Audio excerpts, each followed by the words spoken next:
Today we're going to nest bite splints with ortho-rigid material on the Nextant 5100 using 3D Sprint software. The first thing that you'll do is you'll just select your printer, and I'll use my Dental Lab printer today, and we'll hit next. Now I've already used the ortho-rigid yesterday, so it's pre-selected for me. And as you can see, there's no choices that you need to set. So we'll hit set.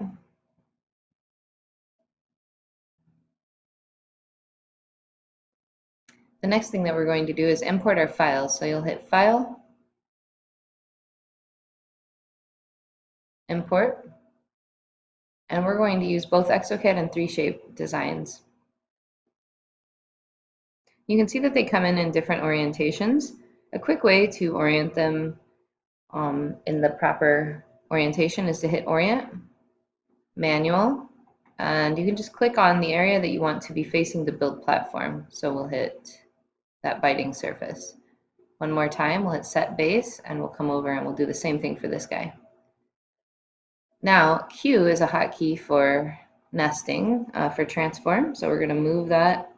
And what we want it to, you can do two different things here. If you want a faster build and you only have 2 splints to build, you'll just orient them flat on the plate, just like so. Okay.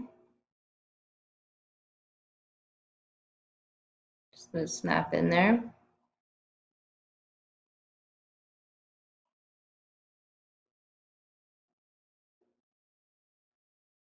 Okay, and this will be the quickest way to build it, but I would like to build 3 on mine. So real quick, we'll just check the estimate time.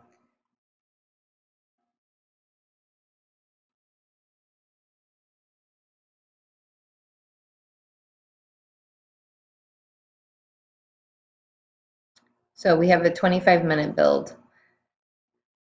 I'm going to slightly angle these so I can fit one more on my build platform. So we're going to use Q again, and I'm just going to flip this around.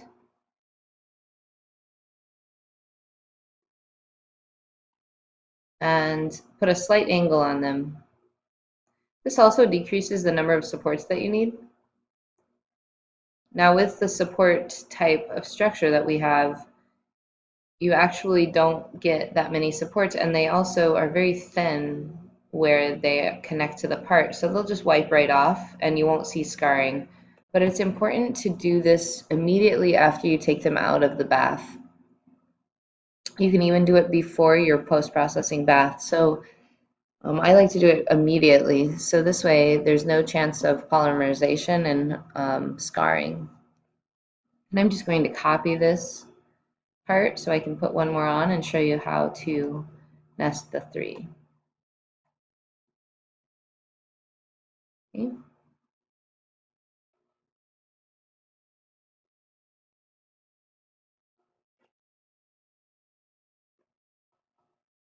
So you can actually have them overlapping like this. Okay.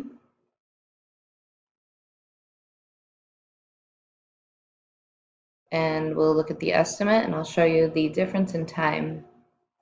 So if you need something right away, you'll do it horizontal, but you can do an angled surface, get an extra one on there. And it increases the time by less than 20 minutes. Now, if you'll draw your attention to the material estimation, this actually is how much material you need in the build platform or in the resin tank to complete this job. Okay? It's not the amount of usage per splint. So what we're going to do now is we're going to do smart supports, and usually I do not combine mine, but on this case I'm going to combine them because I don't want the supports to go through each other, through each part. And there's no need to do any modifications on the supports. They're already optimized for the material and the type of shape that we're building. Okay, and you can see that there's very few supports. These wipe right off with your thumb. And if you're concerned, like say that you don't like to see something overhanging, then you can add a support, but generally it's not necessary.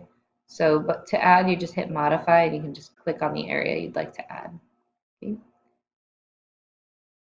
and then you'll add it to your queue.